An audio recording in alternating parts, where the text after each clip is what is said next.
Bonsoir à tous. Donc déjà, c'est un plaisir d'être à l'Institut Pasteur. Sophie l'a un petit peu évoqué, Clémentine aussi. Moi, je suis ici parce que, en fait, depuis quelques années, je travaille avec Catherine Rougeau, donc, qui est une pasteurienne, qui est ici présente, et qui a découvert le Purfine. Donc c'est une substance dont je parlerai un petit peu plus tard, qui a des potentialités antalgiques. Du coup, on en parlera un peu plus précisément. Mais moi, je vais vous faire une présentation sur les traitements de la douleur et les perspectives thérapeutiques, en tout cas dans le domaine de la recherche. Alors, Sophie l'a un petit peu introduit.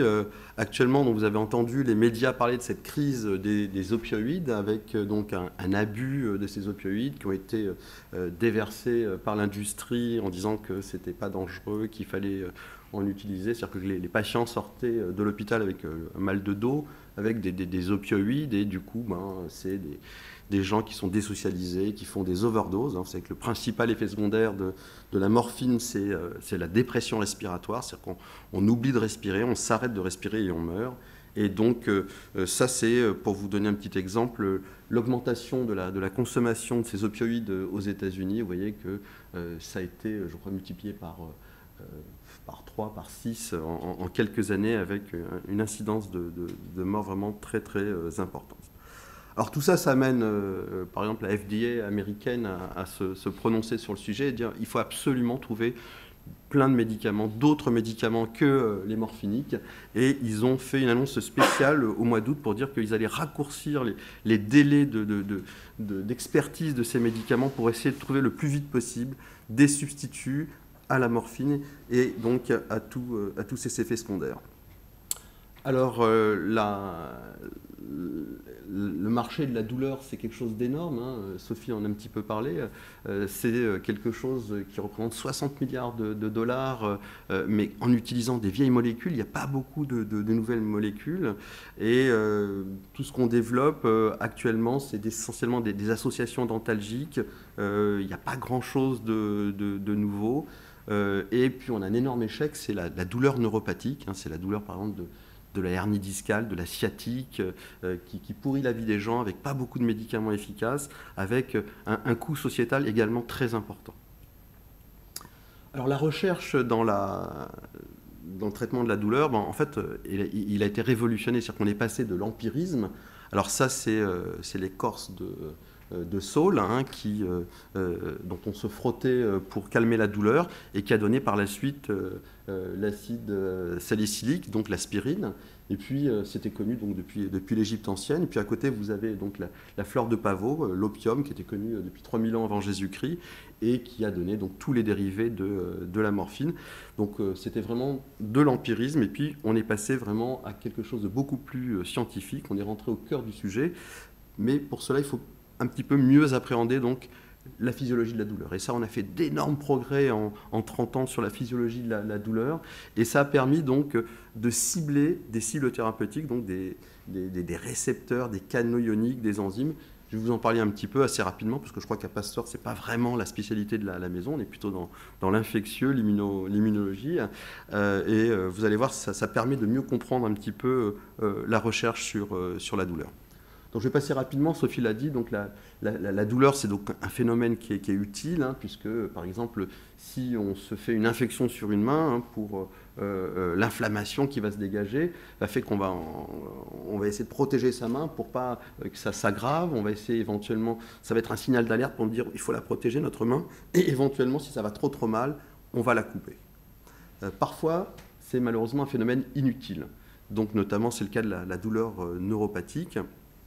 Il va y avoir une activation de tas de canaux ioniques, des récepteurs au niveau périphérique, et puis ça va entraîner donc une douleur chronique avec une sensibilisation centrale. Sensibilisation centrale, ça veut dire que la douleur va s'installer, elle va créer une espèce d'image au niveau de la moelle du cerveau, et puis cette douleur donc va être entretenue.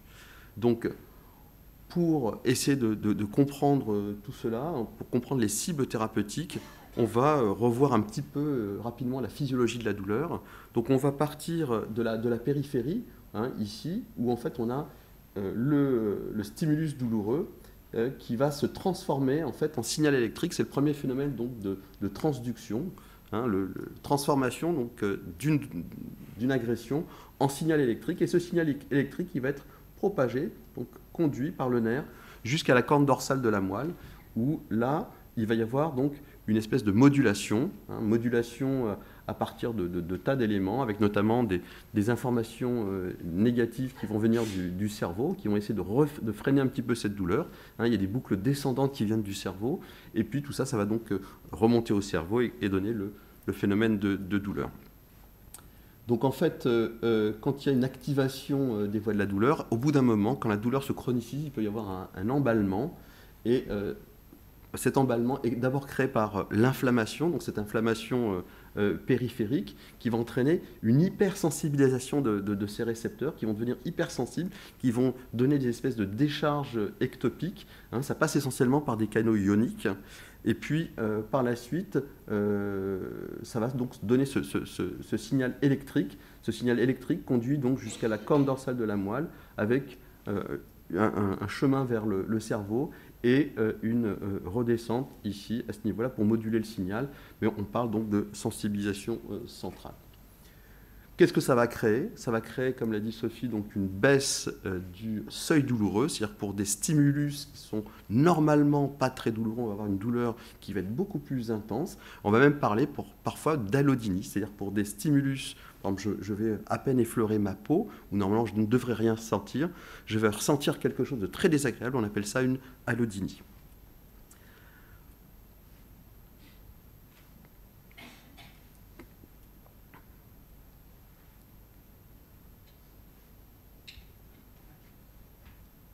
Voilà. Alors, quelles sont les cibles thérapeutiques?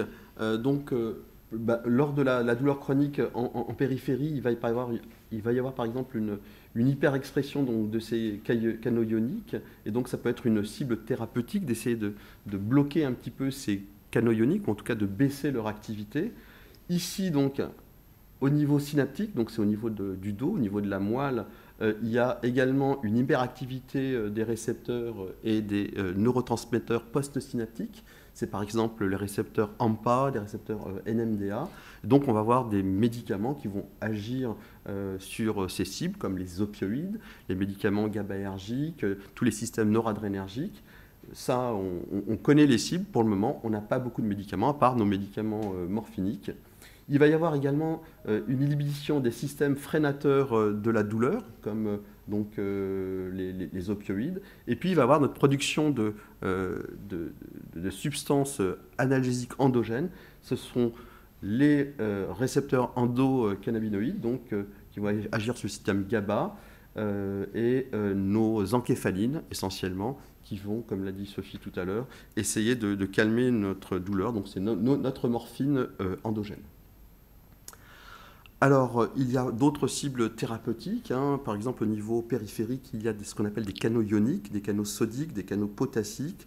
Il va y avoir également la microglie. Alors, qu'est-ce que c'est que la microglie? C'est par exemple au niveau donc, de la corne dorsale de la moelle, là où il y a tous les systèmes de modulation.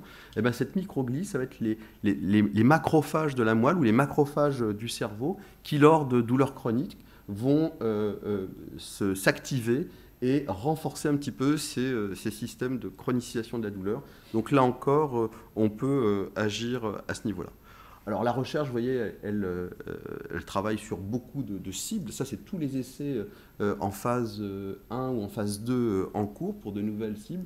Mais ce qu'il faut savoir, c'est qu'il y aura très très peu d'élus. Pourquoi? Parce que tous ces médicaments, tous ces molécules qui sont développées ont beaucoup d'effets secondaires, notamment au niveau du système nerveux central, et qu'au final, il y a peu d'élus.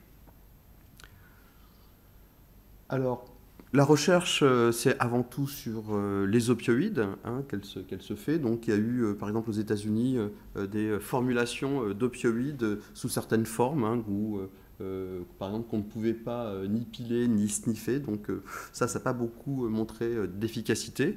Ensuite, il y a eu un essai sur des médicaments opioïdes, mais qui étaient plus sélectifs sur les récepteurs kappa et delta. Vous savez que c'est essentiellement le récepteur mu qui entraîne le soulagement de la douleur. Et on s'est dit, on va cibler les récepteurs delta et kappa avec moins d'effets addictifs, mais pour le moment, ça ne semble pas montrer beaucoup d'effets, avec par contre beaucoup d'effets centraux. Autre chose qui est plus intéressante, c'est des agonistes mu ultra sélectifs, donc sans l'effet sédatif, sans l'effet dépresseur respiratoire. Je vais en revenir un petit peu plus tard. Et puis il y a de la recherche sur des agonistes opioïdes, mais qui ne marchent qu'en périphérie. Vous savez qu'en périphérie, donc quand il y a le traumatisme, il y a ce qu'on appelle un déversement d'une soupe inflammatoire avec une acidification donc, du milieu en périphérie, et ils ont trouvé une formulation du fentanyl, qui est un opioïde très très fort, qui ne marche que en milieu acide, donc que localement, c'est-à-dire là où il y a l'inflammation, c'est-à-dire qu'il ne va pas marcher dans le reste de l'organisme, donc au niveau du cerveau, donc avec tous ses effets secondaires. Ça, c'est une autre voie de recherche qui est très intéressante. C'est, vous connaissez les récepteurs donc, aux protéines G, donc avec les protéines G, couplés à la protéine G. Donc, au niveau des récepteurs morphiniques, donc ce sont des récepteurs couplés aux protéines G. Quand il y a un agoniste, normalement, qui arrive sur ce récepteur, il va entraîner à la fois un effet analgésique, mais malheureusement, il va entraîner un effet dépresseur respiratoire. Et ils conçoivent en ce moment, ils ont conçu, ils ont sélectionné des récepteurs ultra sélectifs qui vont se fixer sur une partie du récepteur, qui vont transformer seulement une partie de la protéine G, uniquement en ayant un effet sur l'analgésie, mais sans effet dépresseur respiratoire. Donc ça, c'est actuellement une voie de recherche. Autre voie de recherche, donc, ce sont des récepteurs cannabinoïdes, donc nos récepteurs au cannabis. Donc ceux-là, les CB1, ils vont avoir des effets psychomuétiques et de la dépendance, donc ne sont pas très intéressants. Par contre, il y en a d'autres, les CB2 par exemple, qui n'ont pas d'effet sur le système nerveux central et qui peut-être auraient un pouvoir antalgique. Il y a plusieurs essais en cours. Ici, vous avez donc les récepteurs à l'angiotensine 2, donc qu'on connaît pour tout ce qui est pression artérielle, mais qui également sont intéressants donc, dans la recherche. Les récepteurs alpha-2 adrénergiques également. Une cible qui a actuellement beaucoup de succès, c'est les canaux ioniques. Donc les canaux ioniques qui sont en périphérique et qui vont être activés lors du traumatisme et qui vont transformer donc ce signal douloureux en signal électrique. Donc il y a des récepteurs TRPV1 qui sont en périphérie, qui constituent donc une cible intéressante en ce moment. Alors comment ça marche ? Ici, par exemple, vous avez des récepteurs TRPV qui sont sensibles à l'acidose, à la chaleur. Quand ils vont être déclenchés, normalement, ils vont entraîner une phase douloureuse. Donc, on ne comprend plus très bien pourquoi on s'en sert. En fait, quand on utilise donc des agonistes à forte dose, eh bien, en fait, ils vont complètement inhiber le système et donc, du coup, les patients ne seront plus sensibles à la douleur. C'est par exemple un traitement qu'on utilise localement, où on met des patchs à la capsaïcine, donc au piment, c'est le piment, la capsaïcine, sur la zone douloureuse du patient. Au départ, ça fait mal, c'est pour ça que parfois on utilise de l'anesthésie pour les mettre, mais après, ça soulage la douleur de ces patients. Voici donc différents récepteurs que l'on a donc, au niveau périphérique. Donc vous voyez qu'ils sont sensibles à différentes choses. Ici, c'est par exemple à l'acidité. Ici, c'est à certaines températures. Vous voyez une zone de température à 60 degrés. Ici, une zone un peu plus faible. On a donc tous ces différents récepteurs. Et donc, l'industrie essaye de trouver des médicaments antagonistes qui vont les bloquer pour essayer de calmer la douleur, de ne pas transformer ce signal douloureux en signal électrique jusqu'aux voies de la douleur. Actuellement, il y a beaucoup d'essais en cours, avec certains qui sont en phase 2, c'est-à-dire qui ont dépassé la phase 1, où donc on n'a pas trop trouvé d'effets secondaires, qui sont actuellement en test sur la douleur. Vous avez également donc, les bloqueurs des canaux sodiques. Alors vous savez que la conduction nerveuse, elle se fait ici, vous voyez, par les nerfs, vous connaissez les nœuds de Ranvier, et vous savez qu'en fait, la propagation du potentiel d'action se fait par des canaux sodiques. Et donc ces canaux sodiques, il y a des bloqueurs. Donc vous connaissez par exemple la lidocaïne, qui est un bloqueur des canaux sodiques, mais vous connaissez également donc, des bloqueurs de canaux sodiques comme les antiarythmiques. Donc le problème, si vous voulez, c'est que quand on met des bloqueurs des canaux sodiques qui sont non spécifiques, ils vont entraîner tout un tas d'effets secondaires. Si par exemple on vous met de la lidocaïne, au départ ça va calmer la douleur. Si on vous en met trop, vous allez faire un arrêt cardiaque parce que le cœur, il n'y aura plus de conduction électrique et le cœur ne va plus marcher. Donc en fait, toute la recherche, ça va être de trouver des bloqueurs des canaux sodiques sélectifs. Et actuellement, donc, il y a des pistes avec les agonistes NaV1,7, donc, qui ont peu d'effets sur le système nerveux central, peu d'effets en périphérie, qui pourraient être des bonnes cibles thérapeutiques. Actuellement, donc, pour les NaV 1,7 et 1,8, donc, il y a des études qui sont actuellement en phase 2. Je passe très rapidement. Il y a également des travaux sur les canaux potassiques, sur les canaux calciques. Donc, tous ces canaux ioniques qui vont transformer donc, le signal douloureux en signal électrique. Une cible qui est assez intéressante, là, qui est en développement, c'est le nerve growth factor. C'est un anticorps monoclonal anti-nerve growth factor qui a été utilisé dans le cas de l'arthrose et avec des résultats assez extraordinaires, puisque les patients qui avaient ces médicaments n'ont plus ressenti leur douleur d'arthrose. Comment ça marche? Simplement, c'est un bloqueur donc, des prostaglandines, donc ça va baisser l'inflammation de façon tellement forte que les patients, quand on leur a fait des radios à 6 mois, eh ben, ils avaient une usure prématurée de leur articulation parce qu'ils sentaient tellement plus la douleur que leur articulation s'abîmait à un rythme très, très important. Donc finalement, il y a beaucoup de choses qui sont actuellement en recherche, mais au final, vous voyez que les médicaments qui sont développés par l'industrie, alors ça c'est tous les médicaments qui avaient été développés entre 1990 et 2010, vous voyez qu'il y en a 31%, c'est juste des reformulations. C'est par exemple, on va mettre du paracétamol avec de la codéine ou un anti-inflammatoire avec du paracétamol. Ici, 19%, c'est des mécanismes connus mais des nouvelles combinaisons. Alors on va mettre opioïdes avec AINS ou un peu plus fort ou un peu plus faible. Et finalement, vous voyez que la recherche sur de nouveaux mécanismes, ça représente que très très peu de ce qui sort au niveau de l'industrie. Les derniers médicaments, je crois que c'était le Lyrica, donc la prégabaline, il y a le Qutenza, c'est donc les patchs dont je vous parlais, mais qui ont juste une action locale. Quelques essais sur les cannabinoïdes, mais avec pas beaucoup de succès. Voilà, donc là, moi, je vais vous parler maintenant un petit peu de notre projet de recherche avec Catherine Rougeot. Donc, c'est une rencontre qui a eu lieu il y a maintenant, je crois, 8 ans, 8-9 ans. Moi, je faisais simplement... Moi, je suis anesthésiste réanimateur, déjà. À l'époque, j'étais à Bicêtre, maintenant, je suis à Gustave-Roussy. Je faisais de la recherche sur l'hyperalgésie au morphinique. Ce que vous avez dit, Sophie, tout à l'heure, c'est-à-dire quand vous utilisez de la morphine, au bout d'un moment, vous êtes hypersensible, vous devenez encore plus hyperalgésique parce que vous avez utilisé de la morphine. Et donc ça pose un problème. Donc on travaillait sur des molécules qui essaient d'inhiber ces phénomènes. Et en faisant de la bibliographie, je tombe sur les travaux de Catherine et j'essaye un petit peu sa molécule. Je trouve que ça marche super bien dans mes modèles de rats. Moi, je travaille essentiellement sur le rat. Et puis donc on a fait un partenariat avec Catherine Rougeot, donc avec sa molécule qui est brevetée par l'Institut Pasteur, et puis qui s'est associée donc avec un industriel, Stragen Pharma, et donc on développe tout ça, nous en recherche expérimentale, et l'industriel qui est actuellement donc en phase 1, qui a fini sa phase 1. Alors, comment ça s'est passé, cette découverte? Donc c'était, je crois, il y a 25 ans, peut-être on en reparlera avec Catherine tout à l'heure, hein, plus, non?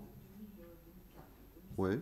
Donc non, mais avant, ça avait commencé un petit peu plus tôt. Donc une séquence d'ADN qui visiblement, son collaborateur lui dit, c'était ton patron, je crois, à l'époque, qui dit, oh là, ça doit ressembler à un peptide, ça, faut que tu me trouves à quoi ça sert. Donc elle a fait une analyse génomique et biochimique inverse, c'est-à-dire qu'elle est partie de l'ADN pour savoir un petit peu à quoi ça servait, et donc elle a trouvé donc cette substance, l'opiorphine, qu'elle a vue présente dans tout le corps chez le rat, et particulièrement donc au niveau des glandes salivaires. Et puis elle a vu qu'elle était souvent associée à deux enzymes, la NEP et l'APN, ce sont des zinc ectopépidase, et puis ça semblait donc visiblement bloquer ces enzymes, ces ectopépidases. Donc après, elle a été un petit peu plus loin, elle s'est rendue compte que en fait, NEP et APN dégradaient les encéphalines, et puis donc elle a découvert la première fois la cyalorphine, c'était chez le rat, et donc elle a fait des expériences qui montraient que la cyalorphine en fait bloquait les encéphalinases, et donc du coup augmenter la quantité d'encéphaline, inhiber un petit peu leur dégradation, et donc elle avait un effet antalgique chez le rat. Donc il s'est dit c'est super, peut-être qu'on va pouvoir en faire un médicament. Donc elle a continué sa recherche, notamment chez l'opurfine. Elle a trouvé l'opurfine qui était la même chose chez l'homme. Et après, donc nous, on est intervenu. Donc comment ça marche?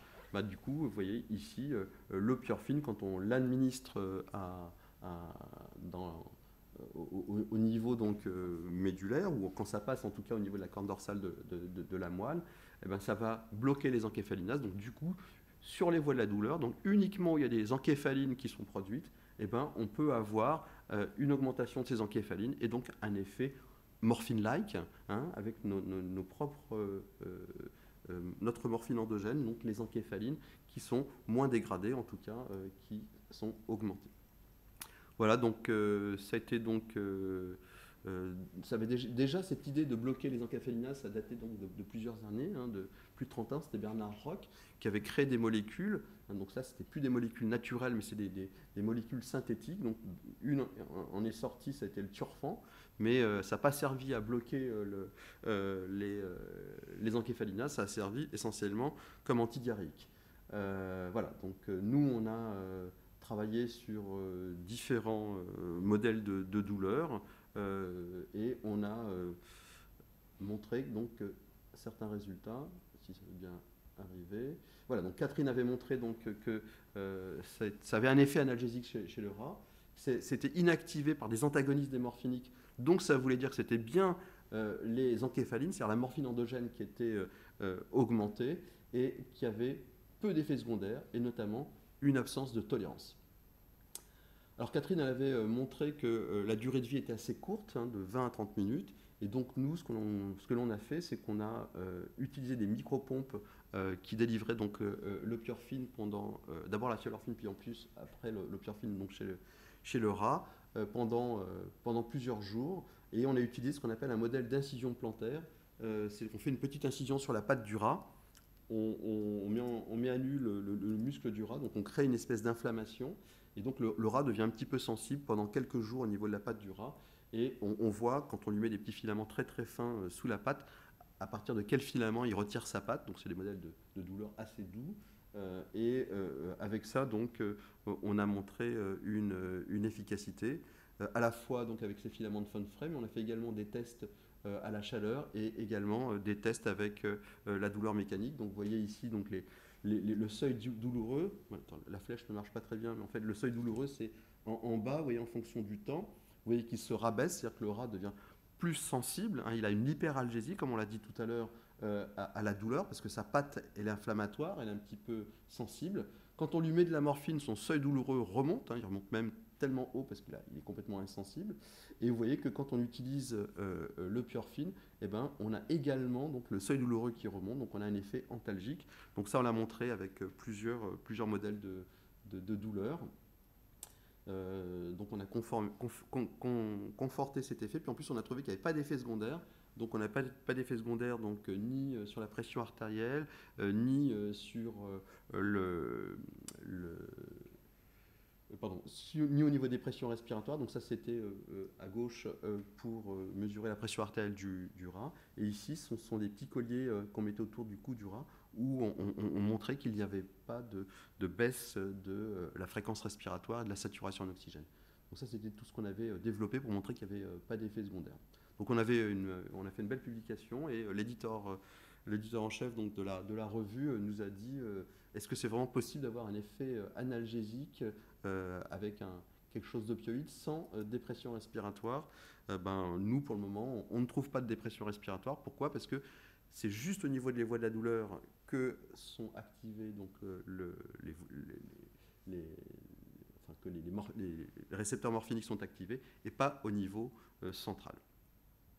Donc on a continué avec d'autres modèles douloureux. Donc on a reproduit un modèle connu qui est le modèle de douleur neuropathique. On fait une ligature d'une racine nerveuse, hein, comme ce que fait par exemple une sciatique. Donc là aussi on a montré un effet antalgique. Et actuellement donc le produit est en phase 1, donc il a fini sa phase 1, donc il n'y a pas d'effet secondaire. Et normalement, il devrait passer en phase 2 d'ici la fin 2019. Nous, on continue chez le rat à l'étudier sur un modèle de douleur osseuse cancéreuse. Et on verra un petit peu ce qui passe dans l'avenir. Donc voilà, pour conclure, donc, on a actuellement une bien meilleure compréhension de la physiologie de la douleur qui nous a permis donc, de cibler des récepteurs, des canaux, des enzymes qui sont impliqués dans le cheminement de l'influx douloureux.